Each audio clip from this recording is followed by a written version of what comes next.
Hello everyone, my name is Lowko, and today it is time for a best of 5 series of professional StarCraft 2. It's time for a Protoss versus Terran, and it's actually also time for Germany versus France. Spawning here in game number 1 on the right hand side of Disco Bloodbath and playing with the blue Protoss probes. From Germany, the rank 1 from Germany, we're looking inside of the main base of ShoWTimE.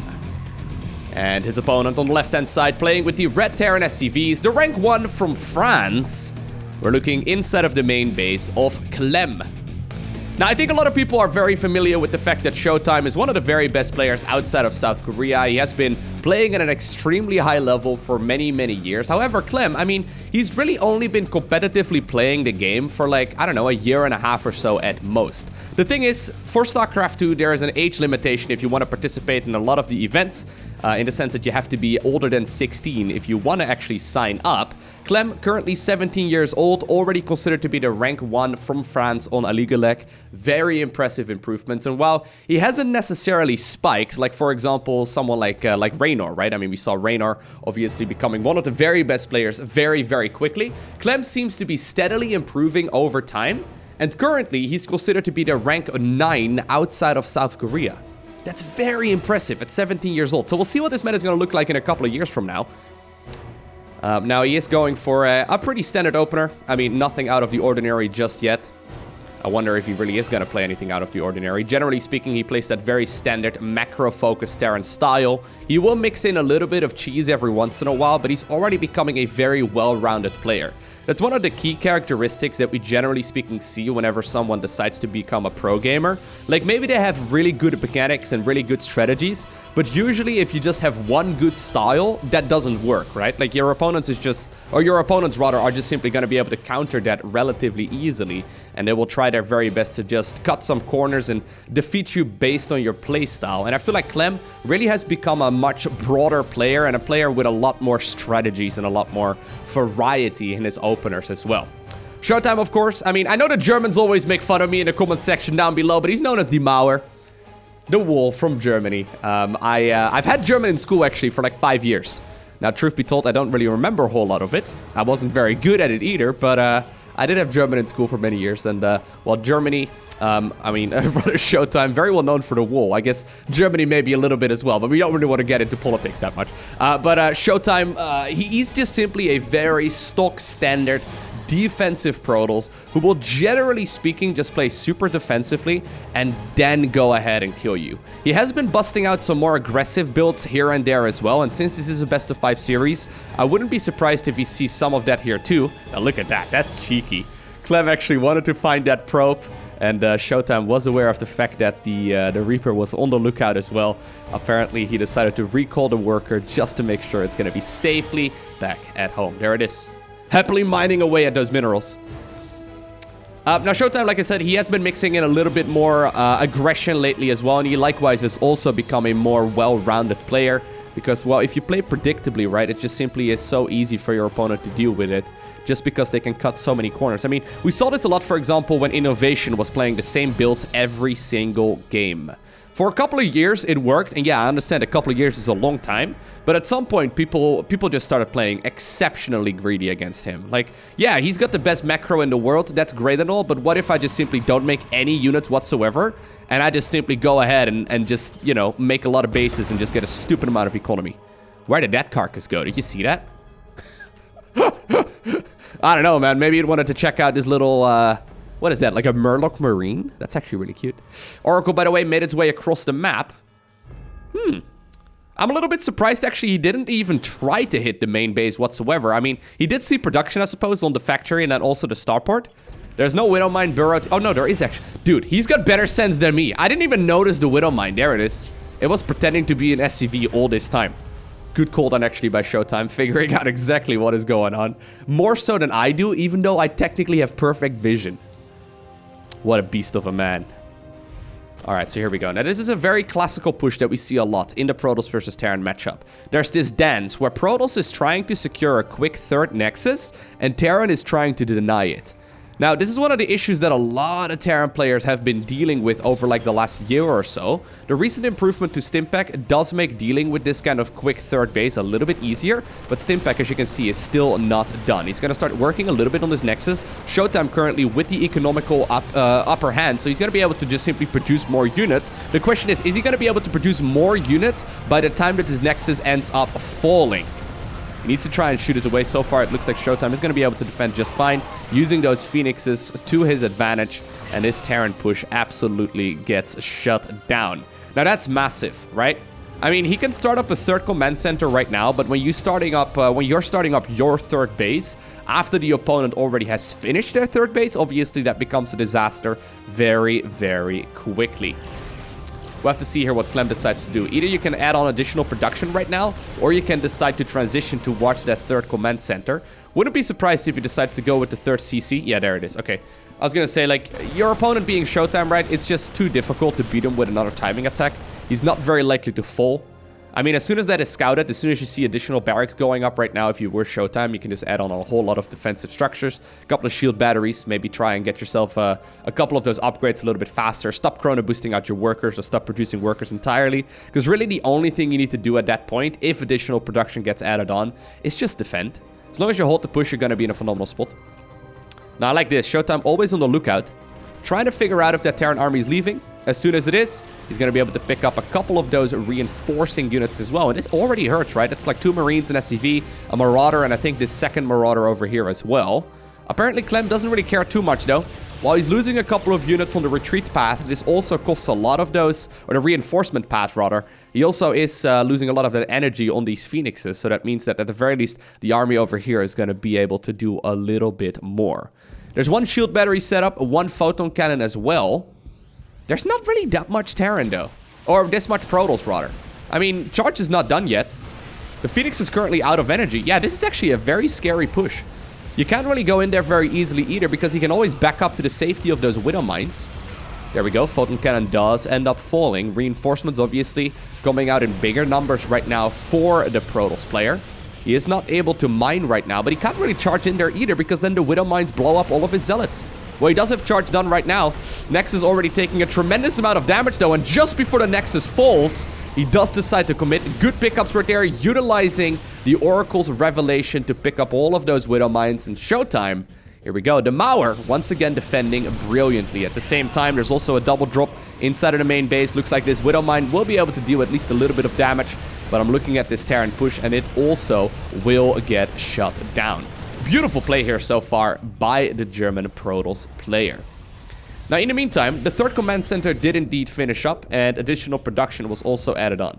Clem has already been producing a couple of additional SCVs, so he can transfer those over towards the third base here. Economy is still heavily in favor here for ShoWTimE, who really needs to get himself some sort of splash damage, right? I mean, once we get into the mid-game of Protoss versus Terran, splash damage becomes extremely important for Protoss, be it Psionic Storm, be it Colossi, be it even Disruptors. He needs something to deal with these big balls of Terran bio, because if you don't, well, the Terran army is just simply gonna walk over you. These Phoenix is still providing so much value. I mean, I don't know if you have like a cost efficiency tab for that, but you can see in general, Protoss definitely has been getting a lot of value. But still no splash. Still no splash. I mean, we see the Templar Archives coming up right now. This is not an army that the Protoss can take on. Oh, he's trying to get rid of a couple of those Widow Mines already as well. He does have Revelation on them. Widow Mines burrowed left and right. Good splits here as well, once again, by ShoWTimE, trying to negate some of that splash damage. The kiting backwards right now from Clem, very solid as well, and I think there's just too much Protoss right now for him to continue pushing through. I think his best bet right now is picking up and getting on out of there, because these Phoenixes are going to chase down everything. Zealots, whenever charge comes off cooldown, I mean, they're dancing right now on the Disco Bloodbath. But this really is turning into a bloodbath right now for all of those Terran units. Alright, High Templar coming up. He does need to start up the Templar Archives upgrade as well, right? Like, you need to research Psionic Storm. Very important upgrade. There it will be scanned as well, so he's at the very least aware of what's going on. Single Liberator now also starting to do a little bit of harassment, and once again, Clem is laying down the pressure. He really has been pushing here for like the last 7 minutes, it feels like, right? Like, ever since he got that small clump of units, he has been pushing almost relentlessly. We do see that Ghost Academy now also coming up for Clem. So he's going to be able to start producing some ghosts for that EMP as well. EMP obviously very powerful now with that new upgrade that was added a couple of months ago. Couple of probes do end up falling here, but fourth nexus being acquired on the left-hand side, although Clem, he's currently not aware of it. He's gonna find out, and yeah, that base will certainly not live. Apparently a single Liberator, I think, was also picked off there on the right-hand side. Clem managed to get the fourth base to cancel, and right now, you know what? Even though he was economically behind for a very long time, and by the way, there's that new upgrade, he did now secure himself the third command center. He's mining an even amount of resources, and ShoWTimE still really does not have any splash damage. He's been holding on, right? He's been defending really nicely, but this Protoss army is not looking nearly as menacing as it once did in comparison to that Terran force. Right now, I mean, you're gonna have to push... Did he just kill one of his own SCVs? I think he did. Anyways, right now, I mean, he's gonna have to push into this super defensible or defendable location here for Terran. There's so many Widow Mines. What are you gonna do about this? He's actually trying to catch all of those Phoenixes as they fly overhead. Not gonna happen. Fourth base does finish up. This is certainly gonna be a planetary fortress. And ShoWTimE, well, apparently he's spending a little bit of time dancing here in the center with this weird-looking Teletubby. He's gonna try his very best to stop this from happening. Now, fourth nexus does get acquired. He's actually going up right now towards a second robotics facility and then also a robotics bay. That's pretty interesting. He never actually started up the research here for the Templar Archive Storm, so he will not have Psionic Storm available. This is now also being confirmed here, I think, by the Terran player. I mean, he's scouting obviously that there are a bunch of Archons, but he's also seeing that there aren't really any spellcasters. He's still gonna go ahead and make a couple of ghosts. I mean, ghosts obviously still able to blanket a bunch of that Protoss army and reduce the shields, which is still amazing against these Archons, especially because they are like 95% shields and then a little bit of life remaining as well. So one good EMP can certainly change the outcome of this game, but it's gonna be disruptors here. Awesome. So ShoWTimE is going to start producing 2 disruptors at once. He already has one available. Scan right here will confirm exactly what's going on. Good EMP there is going to weaken and soften up a lot of that Protoss army already. This is the risk of having your army in one big bowl. One Purification Nova does move forward from the disruptor, and once again, good second one as well. Manages to get himself a good connection there. Still though, I don't think this is going to be enough Protoss to hold on to that fourth base. Looks like ShoWTimE actually wants to mostly just let it go right now. A second stim being utilized there. We see EMPs landing left and right. Once again, another Purification Nova hunting for that big connection. Good splits once more by Clem, trying to negate as much of that damage as possible. And so far, it seems like ShoWTimE is up with his back against the wall. He's been looking for that juicy connection, and he hasn't been finding it. Oh, that pickup! Ah, that pickup was beautiful by Clem. Anticipating that wonderfully. In the meantime, obviously, the fourth command center has been turned into a planetary fortress. Economical advantage right now heavily in favor of Clem, who's just about to max out. I mean, normally, right, if I see someone playing 3 versus 4 base, I advise them to back off. Well, this is a big deal. But anyways, like, the absolute supply counts right now are so heavily in favor of the Terran. I've got a feeling he can just continuously produce more and more stuff. Now, this is the beginning of what could be a comeback, though, right? I mean, ShoWTimE, once again, well, not getting much of a connection there with those disruptors, but he's still going to be able to pick up those units for pretty much free. Whoa, that disruptor bull, not messing around. Here are the reinforcements, though, and they come running in using their combat drugs, stimming forward. And these EMPs, they really have been hurting. I mean, yeah, they do not remove the energy out of a disruptor, but the disruptors have not been doing anything, right? I mean, I guess they've been preventing some of this army from moving forward. Ooh, there's a big one. A couple of the ghosts do end up falling, but I think there might just be a little bit too much Terran. Clem stutter stepping towards the Protoss army, and he does obtain victory in game number 1. That was genuinely well played right there by Clem, right? I mean, that game was... I really would like to say that the first, like, 6-7 minutes or so of that game were in favor of the Protoss, right? However, Clem just simply decided to continue pushing, and pushing, and pushing, and pushing, and at some point, he managed to find himself an advantage, and from there on out, he just simply built on it. when he managed to get the snipe on the 4th base and he was mining 4 bases himself, I mean, that was obviously massive. Also, when he managed to secure the 3rd base, basically completely uncontested. I mean, once again, that was a typical ShoWTimE game where he really is not really putting on a whole lot of pressure. He's just simply trying to get value out of the units that he's got, and then he's trying to improve his dominance on the map in the later stages of the game.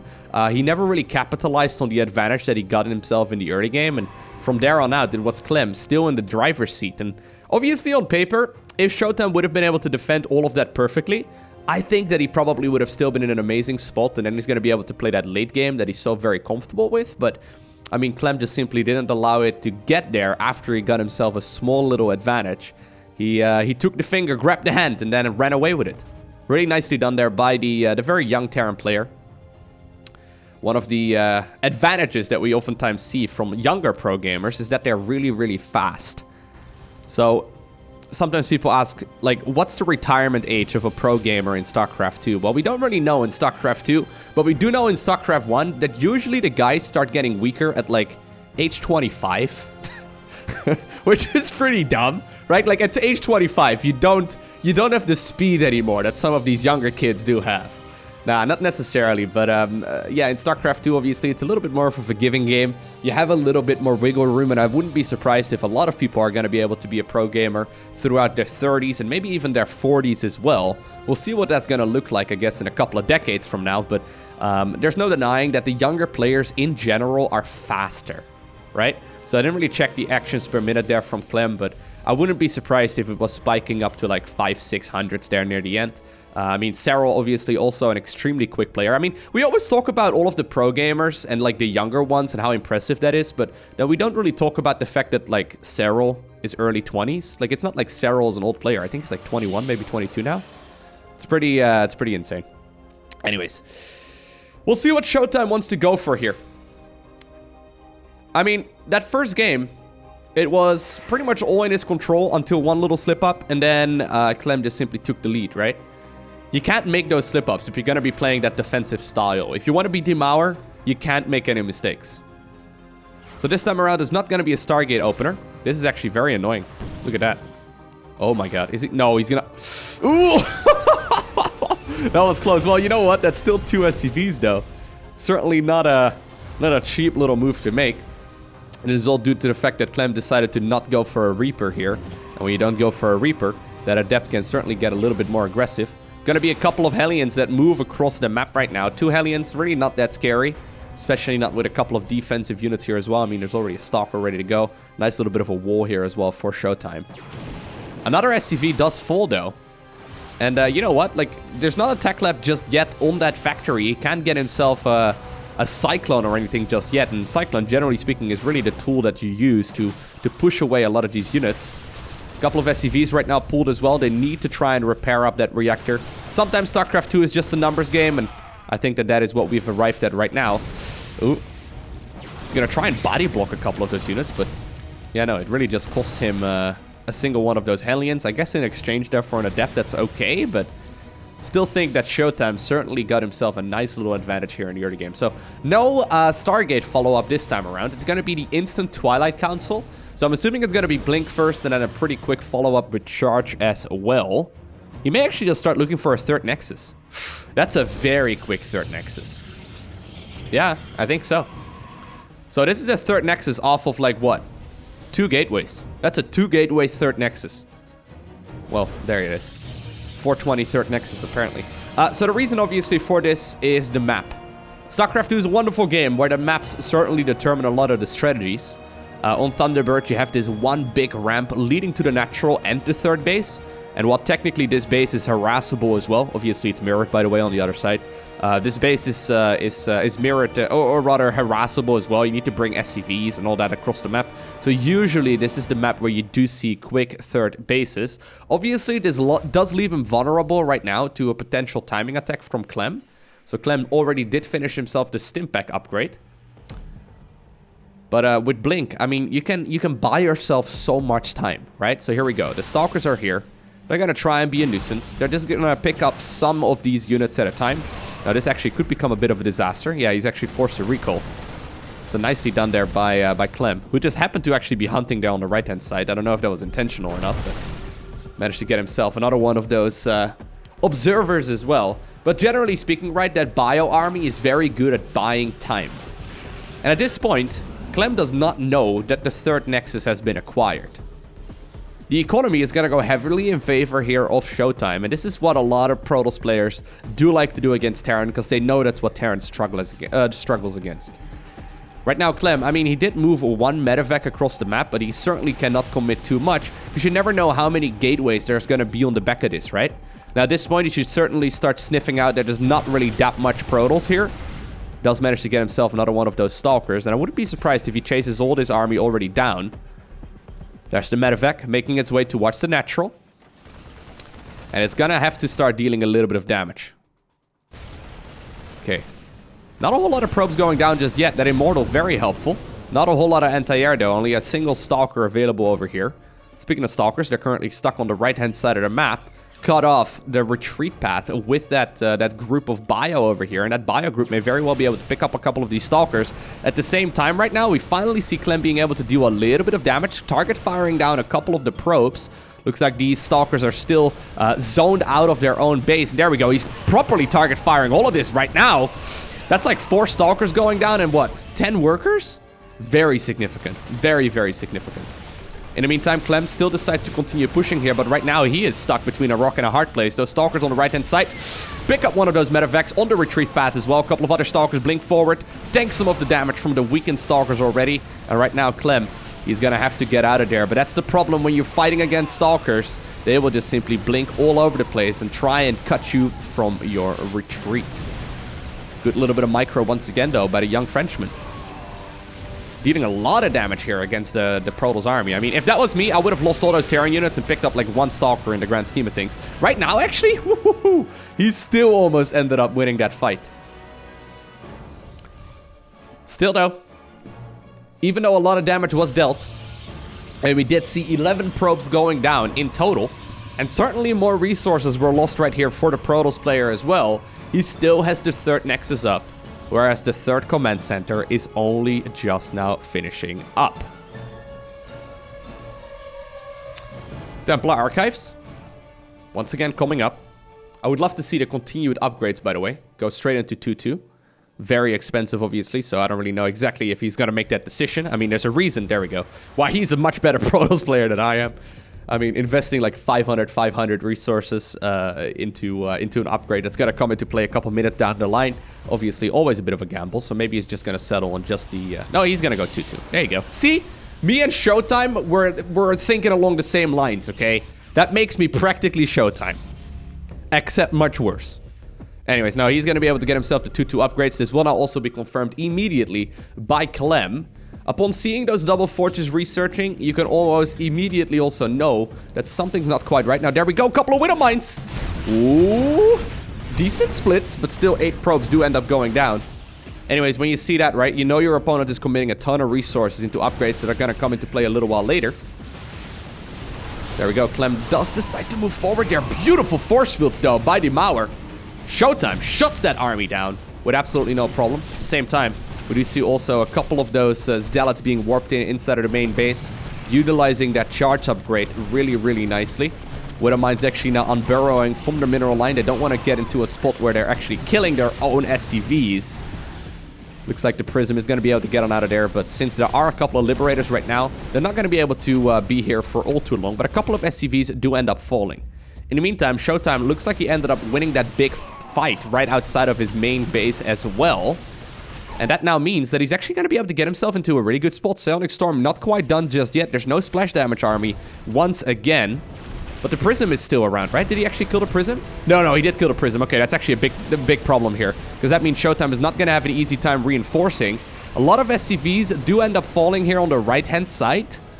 But since there's no reinforcements for the Protoss, right? Yeah, he's not going to be able to continue this fight. Nah, he's going to have to get on out of there. An additional force field there. Closing it in perfectly. This is hurting quite a bit, though. Did he actually... Wait, was there a Prism on this screen all this time? Maybe it was the Prism that managed to get away there. I guess he may have just flown it all the way towards the center of the map. I actually sometimes don't notice units when they're in the middle of my screen. This happens all the time. I think he may have actually just flown it off to the right-hand side. just to make sure that it's safe from those Widow Mines and also those Liberators. Yeah, he's just taking a very conservative approach. Was a prism? No. Okay, so this prism was there all this time.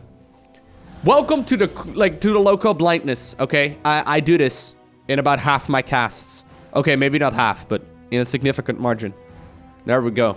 There's a prism filled with zealots on the top section of the map. There is a medevac full of Widow Mines right over here. That medevac does get picked off, and actually, ooh, Clem just decides to call GG immediately. Well, I guess he found out here that his opponent is playing 4 base and he's only on 3. ShoWTimE does have the upgrade advantage, he does have the economical advantage, and he also has the army advantage. Still feels like a bit of an early GG.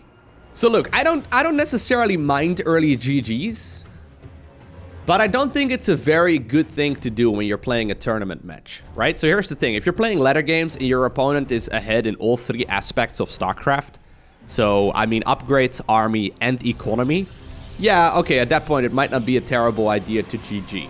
But one of the things that I like to see in tournaments especially is just to try and play it out, right? I mean, that was still a big army there for Clem. Comebacks happen all the time, even at this level of play. And even though you're playing against ShoWTimE, who's very well known for not really allowing those kind of comebacks, I mean, you can as well try, right? You may as well try. Like, basically one of the things that I try to teach the people that I do coaching with, right, is to always try and come up with a win condition.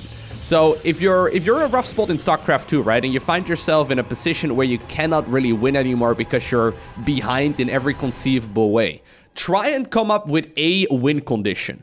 And even if that win condition is less than 10% of the time, you may as well go for it, right? Like, I mean, for example, in that previous game, maybe Clem could have tried to, I don't know, pull all of his SCVs and go with a big push with all of his army. I mean, I don't really play that much Terran. I don't think that would really work that much, but there wasn't a whole lot of splash damage there for ShoWTimE. I do think it would be a much better choice for him.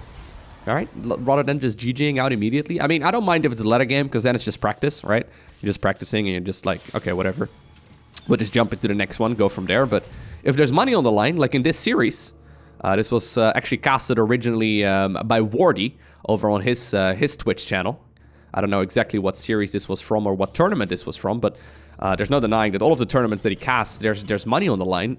You really do want to try and make the most of it, right? Like, I mean, you may as well. Even if it only works 1 out of 10 times, or even, like, say 1 out of 20 times, it's still better than GGing out early, right? I mean, it's only going to take you, like, another minute. It's not like you're wasting your time. Oh, well, oh, well, oh, well. We'll see what's going to happen here on Triton. This map, obviously, a little bit different. Ooh, there we go. I love this. Okay, so I was talking about this earlier, right? ShoWTimE sometimes is seen as a pretty predictable player, and these kind of moves are good. I really like this. Even though this, I think it's going to be a proxy Stargate. I guess that makes the most sense, judging by the timing of the gases here and stuff. Yeah, there we go. Even though this may not necessarily deal a lot of damage, it's still one of those things that's just good to mix in just to keep the opponent on their toes, right? Because if you're known to your opponent as the guy who never really pushes, you're always gonna be, you're always gonna be outplayed just because they know what your strengths are and where your weaknesses lie, I suppose, and they're just simply gonna be able to abuse that. Clem right now made his way across the map. He's looking around everywhere, trying to figure out if there is a Stargate or something like that along those lines going up on that side of the map. Finds the second pylon here near the front. That's really critical. Okay, he's not going into the main base. I was gonna say, if he manages to get into the main base, he's trying. Ooh, nicely done. Yeah, no, he's gonna be able to get into the main base. That grenade was awesome. Okay, yeah, so there we go. So normally, this is where you would expect a little bit of aggression to come out. At this point, there's none of that. Oracle is coming up, but he should know that something's not quite right? Like, I mean, the second pylon is usually where the tech structure gets attached, or the first pylon. Since he found both pylons and not a whole lot else, he should be able to basically figure out here that there should be something on the other side of the map. He's checked everywhere. There we go. Widow Mine makes its way to the main mineral line right as that Oracle's flying in. Oh, ShoWTimE. Is he gonna notice? He knows that his opponent knows. Oh, he sees the little pothole right over there as well. So that should give him all the information that he needs. Careful now. Very, very careful now. He doesn't want to take any damage. You don't want to lose an Oracle here. Ooh, that was close. Is that it? Ooh, get out. Okay. 2 SCVs in total. You know what? That's pretty perfect defense for Clem, considering how late he found out, and considering he really only used like a single Widow Mine, right? Also, kudos right there to ShoWTimE, who decided to get out of there right before that Viking could really become a disaster, or before the Cyclone could lock onto to one of those Oracles as well. Once again, Clem, though, decides to get a little bit cheeky. No upgrades or whatever on these Marines. Third Nexus being acquired. And once more, I think we're going to be seeing that dance between the Protoss third base and the Terran army. Economical advantage here, obviously for ShoWTimE. Army advantage, though, here for the Terran player. He wants to try and get the kill on the third base, but it takes a long time to kill the Nexus. And ShoWTimE is going to try his very best to just simply warp in more units at this point. A couple of shield batteries over there, though. Apparently 5 SCVs were killed here by this group of Oracles this time around. But still, the action really is over here on this side of the map. 5 SCVs is nice and all. It puts Clem into a more all-in-y kind of position. But if he kills the third Nexus, that still is huge. Cyclone once again looking on, trying to get a little bit more value. Scan also confirming exactly how much there is. 2 of those Stalkers end up falling. Target firing down the weakened one as well. Third one falls. Shield batteries here on the high ground do replenish the shields on a couple of those Stalkers. And the Nexus does finish. That means no more canceling here either for ShoWTimE. Still warping in as much as possible. We do see the blink upgrade that's just about to finish up here on the bottom section of the screen. Oh, shield batteries providing so much value. And you know what? I think ShoWTimE may have just done it. I mean, there's a couple more reinforcing Marines coming up, though. It only takes, I don't know, like 5 seconds for this Nexus to be killed. But you don't really want to sacrifice your army necessarily either. But now blink is done. And that provides him so much more value. Oh, good micro here as well. There's that Oracle coming in. Nice pickup micro there on that medevac, but the medevac falls with the 2 Cyclones inside of it as well. And ShoWTimE gets the third Nexus. That delicate dance, I love it, between the army and the third Nexus. It's a tricky one. Usually goes in favor of Protoss, I found. But when you manage to get the kill, I mean, it obviously is huge, right? Like, if you manage to get the kill, that's basically game over. ShoWTimE needs that economy a lot more here than Clem needs. Or needs that economy. So, he's going to try and once again push across the map. He does finish up Stimpack here in a little bit. There's also now a couple of medevacs coming up. One of them has 2 more Marauders in there too, which is actually really nice. We also see Concussive Shell and +1 infantry weapons. Once again, Double Forge immediately as a follow-up after that engagement settled down from ShoWTimE. He's also adding on a couple of additional gateways. Still mostly focused here on Stalkers. That one Stasis Ward, though. It's super difficult to see on this map. Oh! Yep, and that's going to be that push shut down, right? Once again, this buys time, and that's what you need here if you're a Protoss. It buys time for you to get more stuff, because the more stuff you have, the less stuff your opponent can have, I guess, right? Like, relatively speaking, the more stuff you have, more stuff beats less stuff. Third Command Center, though, finally started up here as well. It's going to be started up on location. Reinforcing Protoss units are going to be able to make short work of these bio units as well. And that means Clem is likely going to have to retreat. Well, I said that in game number 1 too, right? And I thought he was going to retreat multiple times. But in game number 1, he just kept on pushing and pushing and pushing until his opponent overextended. The issue with this is, right, that the Terran army keeps growing and growing and growing. The Protoss army also stays kind of similar to the Terran army. But since there is so much pressure, ShoWTimE has a hard time transitioning towards splash damage, right? Like in game number 1, we saw him eventually getting disruptors, which is fun and all, but it really like didn't help him too much. It doesn't really allow him the time that he needs to go up to, say, for example, Colossus. Or, for example, much quicker 4th base, by the way. I really like this move. Or, for example, High Templar, right? Like, it's very expensive to get. Nice little bit of micro here once again. ShoWTimE warping in those units in time. There we go, though. 2 Widow Mines. Burrow over at the 3rd base. This is that advantage we were talking about earlier. 11 probes blow up.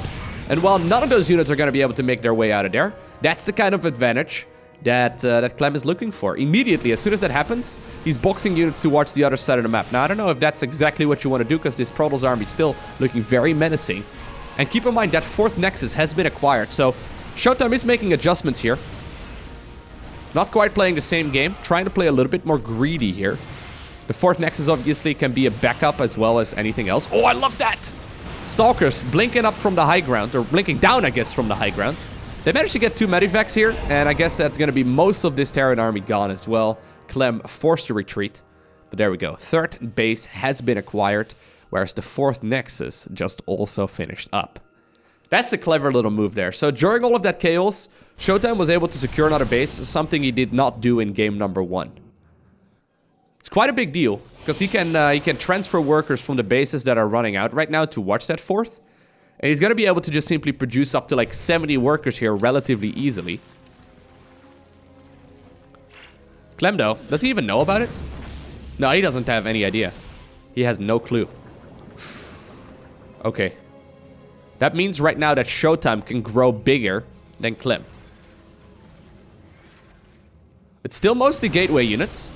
There we go. Zealots do charge forward. But, I mean, look at the amount. Yeah, these Widow Mines are connecting. Wonderful work there. But I think ShoWTimE just has way too much stuff, right? I mean, once again, this comes back to more stuff beats less stuff. You can kite like a champion. But at some point, StarCraft 2 is just a numbers game. Clem says, nice. GG. Am I detecting a little bit of salt? May very well be the case. I know it's one of the frustrations that Terran players run in all the time, where they really do not like that dance over at the 3rd base as much as I do. Especially on some of the new maps, it can be extremely difficult to scout, so Protoss oftentimes or rather Terran oftentimes is forced into that situation against Protoss, where they have to fight the 3rd base and they can't really play the even eco game. Obviously, with the newly announced balance changes, right? Like the balance changes that Blizzard just announced a couple of days back. I'll go ahead and post a link to that down below in the description of this video in case you're interested in hearing my thoughts and reading through all of those changes with me. This is certainly going to be one of those aspects of the game that will change quite a bit. Like, for example, right? The first thing that comes to mind there that doesn't sound very significant, but when you see those games, like the games that we've been seeing so far, like game number 1 and game number 3 especially, the charge change, right? Like the change to the fact that that Zealots will no longer have the maximum damage output with charge as soon as they get the charge upgrade finished. That's significant, right? Imagine all of those Zealots not dealing impact damage when they actually charge forward. So that's going to be 8 less damage per Zealot per charge. That would be a ton. That would be a ton. I think if that change goes through alone, Clem would have probably gotten the kill on that 3rd Nexus twice in both of the games, right? That alone would make a massive, massive difference at this level of play. And all of the things on paper, they don't sound as significant. They don't sound as juicy, like, for example, the Battlecruiser change. But it's certainly one of those things that can have an impact in a lot of these very high-level games, where the differences, like, between the 2 players are so small. Like, if in one of those engagements 2 more Stalkers were lost, Clem obviously would have been able to just kill the 3rd base, right? And that completely flips the game upside down. Very quick tech lab here. Ooh, it's going to be a Marauder. Is he going to go concussive show here? Maybe in a little bit, we'll see. He does have the gas for it right now. Anyways, a factory already coming up as well. That's a very quick Marauder. Either, like, no, he didn't see anything, right? No, he didn't scout. I was going to say, either he's, like, expecting his opponent to go for a certain push. Expecting some sort of cheese. Yeah, no, he's actually, I think he's doing something a little bit aggressive here himself. Getting himself the concussive shell upgrade. Did go for the expansion, so that's a big deal. This was scouted just now by ShoWTimE. Yeah, so he knows about the base. We also now have a Hellion coming up. Okay. So Clem is actually trying to hide this right now. Thinking that maybe that Adept could move across the map here to check out exactly what's going on. Not the case, though. This time around, ShoWTimE decided to go Adept into a single sentry as well. So that sentry is a little bit different. Obviously, hallucination is going to allow him to scout out everything. But this Terran army is already ready to move across the map right now. Concussive shells, a very, very quick upgrade. Getting himself the starport right now as a follow-up too. And I think this is going to be a hyper-aggressive game here from Clem. Just simply rallying all of his unit-producing structures to that one Marauder in the front. So that means that the units will just simply meet up on the other side of the map. And ShoWTimE only just now finds out. He's got an hallucinated Phoenix, which is great. To find out that you're in a lot of trouble, right? Oh, no shield battery here near the front. The sentry falls immediately too. Nice little bit of target firing here. I do think that that Hellion in the back will go down with the final shot of that Stalker. ShoWTimE does confirm exactly what's happening on the other side. He knows that it's gonna be another base, and yeah, that's just simply game over. There was no defense available here whatsoever for ShoWTimE. He decided to go for the one probe scout in the early game, but then no follow-up with the adept, and that just simply did not allow him to stay in that game any longer, as Clem decided to put all of his eggs in one basket. And that means we're gonna go to game number 5. Alrighty, so there we go. Ephemeron Alley, the final map for this best of 5 series. Spawning here in the bottom right-hand corner of the map and playing with the blue Protoss probes. We're looking inside of the main base of ShoWTimE. His opponent, in the opposite corner, playing with the red Terran SCVs, we have none other than Clem. Now maybe that previous game could also be considered a bit of an early GG, right? I mean, we had an early GG earlier from Clem. Now that previous one, we had a bit of an early GG as well from ShoWTimE. I can agree with that one from ShoWTimE a little bit more. I mean, he literally had no fighting units. So, I mean, that makes StarCraft pretty tricky. He saw the second Hellion moving across as well. Like, he saw it just arrived on his side of the map. When you have exposed mineral lines and no units to defend them, obviously the game becomes very difficult to win. But still, I mean, you can always try. You can always try for a little bit longer. But I guess the upside is, and one of the reasons why we see players leave games quite early sometimes, is primarily because they, ooh, look at that. A little bit of a cheeky barracks right there. Excuse me. Yeah, one of the advantages of tapping out early is when you're playing a series and you know you have to play another game, you don't have to mentally exhaust yourself. Now, this is one of those positions here that I don't necessarily like too much, because ShoWTimE, if you would scoot on the edge, he could actually still see this barracks, right? I mean, I guess Protoss players don't really do that. Yeah, look at that. He's going to patrol around inside of the main base. Now, this is cheeky, because right now he sees the startup of the orbital command, and this could certainly be a complete all-in here from Clem. For all that ShoWTimE knows right now, there could be like 3 barracks going up right here, producing Reapers, right? Because he's seen the double gas, he's seen the orbital command, he knows what's up.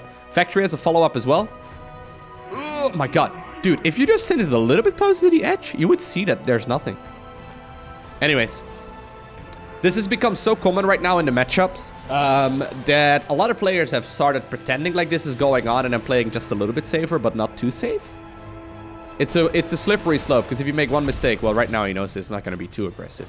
But it's a slippery slope, because if you make one mistake, obviously this is very quickly game over. But confidently, he's still planted down that natural nexus anyway, and he's going to be able to just play this one out as normal. But he's going to be forced on his toes just a little bit more. For example, we ended up getting that Zealot a little bit quicker. And, well, I mean, I guess the Stalker boys are going to be more than enough. Hellion coming up as well. Looks like the barracks is just simply going to float on over back towards the main base. Do you like that position? I think you should put it, like, right over there. Or, like, right over here. Just so it can't be scouted as easily. Because right now, if your probe would go right over here, it could just see to the low ground.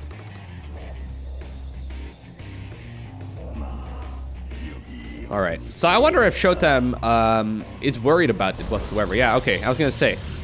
He's playing very confidently here, but he does still decide to go for the shield battery. Also going up towards the robotics facility right now, which is essentially forced. I mean, you can still go Twilight Council, you could still go for a Stargate as well, but it's all a little bit greedier if your opponent is going for some sort of all-in. Now, like this, once again, a little bit of body blocking by those probes. On hold position, they're not gonna be that high of an attack priority, and well... Ooh, yeah, no. One more is going to end up falling here. That's a good trade there for ShoWTimE. Well, I say that. Yeah, no, I think so. Because the thing is, right now, that push that Terran can go for is not going to be nearly as potent, right? I mean, if anything, the Nexus is going to be able to produce a lot of probes right now. And whatever happened here, ShoWTimE still knows he's going to be able to put on some counter pressure. And he can really chrono boost out as many workers as he likes. Just continuously produce them, because the counter-up or the follow-up pressure is not going to be nearly as significant. You can see right now that Chrono Boost once again coming into effect. Worker count going to go very quickly here in favor of the Protoss.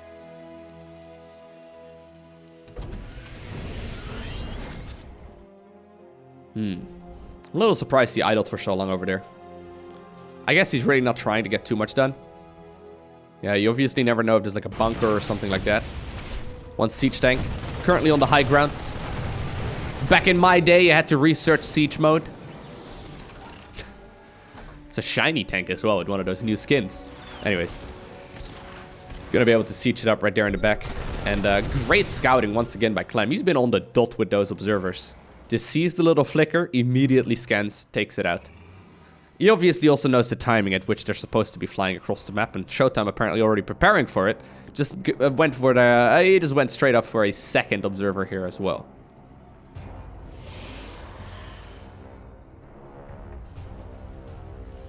Clem just hit a little supply block. Okay, no. No, not really. Maybe a little bit, but not too crazy. Actually, one thing a lot of people aren't familiar with is that back in the beginning of StarCraft 2, you actually also had to research siege mode. They removed this, I think, like after Wings of Liberty or something like that. I mean, we had it for quite some time. I remember when people first announced, when the balance changes said, you will now be able to just have your siege tanks at the very beginning with siege mode unlocked. Everyone was complaining it would be way overpowered.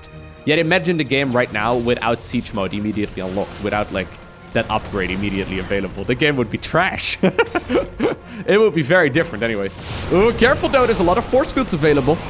Siege tanks are going to be able to siege up. Ooh, nice pickup there on that medevac, but still a couple of Marines already ended up falling. Shut down. Oh, ShoWTimE here. We're going to back up towards the safety of those shield batteries. But those siege tanks, we haven't seen a lot of those in this series just yet. They can provide so much value. Still, though, the Immortals now moving forward. They're going to be able to get the kill on one of them. But one of the Immortals also ends up falling.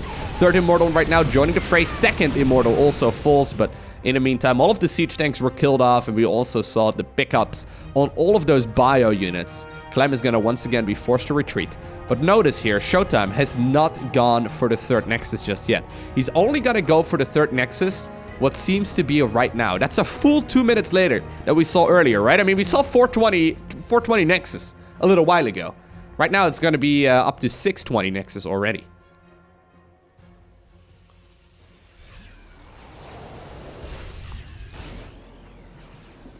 Okay. ShoWTimE right now, trying to figure out, is there additional production? Is there a third base? He sees an SCV moving over in that direction here, so he knows exactly what's going on. Is he going to try and get the SCV? Oh, I think he will. Nicely done there. The shade actually also blocks buildings. Very annoying.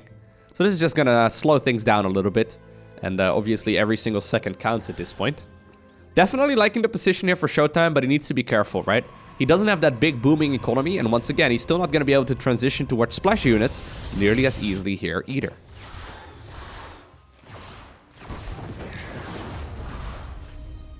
Clem once again apparently feeling confident enough to play that more macro-focused game. Something that, on the whole, has not worked out for him too great in this series just yet. Once again, man. Prisms, so annoying. Yeah, they got nerfed a little bit. Still pretty good, though. Viking right now being sent all the way back just to try and finish up that third base. Right? Get rid of that prism. Finish up the third base. Little supply depot right here with a hat. In the meantime, though, Clem moved across the map. We see ShoWTimE once again defending. That Immortal, very critical. Cannot lose that. It already did take a little bit of damage right there on the shields. But the third Nexus is in a lot of trouble. And I think, yeah, judging by his movement here from ShoWTimE, he's just giving it up entirely. I don't know if he needed to be honest. It feels like he could have fought this. Well, he's going to try anyway. Sonic Storm finishing up in 10 seconds. Oh, man. This fight without Sonic Storm is so awkward. He also doesn't have Blink or anything like that just yet because he can't afford it all. Looks like one Zealot, though, is currently working over at that siege tank. 16 probes end up falling here. And ShoWTimE actually now finds himself in a bit of a weird spot. Now, he is going to be able to finally land a couple of Sonic Storms. Crazy that it's been like a best of 5 series where I think those were the first 2 storms. Once again, beautiful multitasking here from Clem. Trying to land a couple of those Widow memes right on top of those probes. And just buying so much time, right? Constantly burrowing and unburrowing and just buying a lot of time. While simultaneously also securing economy over at his own third base. Dude, he's still doing the burrow unburrow. Ah! That must be infuriating. That was like, what? 45 seconds? That's crazy, actually. Like, I think most Protoss players right there, or rather most Terran players, would just let their SCVs blow up. Oh god, oh god, oh god. Speaking of blowing up. If he would have gotten all of those Widow Mines, that would have been massive. They're gonna morph into Archons though. Or if he would have gotten rather those High Templar, that would have been massive. A couple of new High Templar immediately morphed in as well. And the Glowy Boy is now available. Infantry Weapons 1 finishing here. And, well, Clem, I mean, look at the supply count, right? All those little moves, they've added up over time. There's no Psionic Storm available just yet here. Those High Templar just simply need to accumulate Storm for a little while longer. The big beefy tanks in the front of that army, the Archons, picked up here as well. And that right now means the Zealots are vulnerable. Third Nexus in a lot of trouble as well. ShoWTimE needs that third Nexus. It's his lifeline.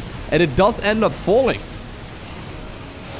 There's a little bit of damage here on the other side of the map as well. ShoWTimE trying to make the most of it. But I just see one Archon without a Prism. Beautiful series there by Clem. Really showing us why he has become so very strong over the last couple of years. And keep in mind, I mean, I said it at the beginning of the game, but this man has still got many years in him at the highest level of StarCraft, improving steadily over the last year and a half or so, ever since I first started watching his games. Very impressive stuff there from Clem, winning against ShoWTimE, a well-established top-level pro gamer. And, well, we'll see what the future holds for him. I hope you enjoyed watching this series. If you did, make sure you hit that like button down below. And if you want to see more, you know what to do. Make sure you hit that subscribe button so you get notifications as soon as I upload future content. A special shout out to the Patreon supporters. Thank you guys very much for that generosity. And also, check out my second YouTube channel. I know I've never said that before. But if you click the bubble, I know there's two bubbles right now on the screen. I made those overlays myself. The top section, or the top bubble rather, will subscribe you to my main channel. And with a link towards the second channel, you can check out the bottom bubble as well. What do you call them? They're just like circles kind of thing. But anyways, click them so you get subscribed to the different pages and check out the different content. But for now, I want to thank you for watching. Have an amazing day. Do not forget to smile. And I'll see you once again in the next one.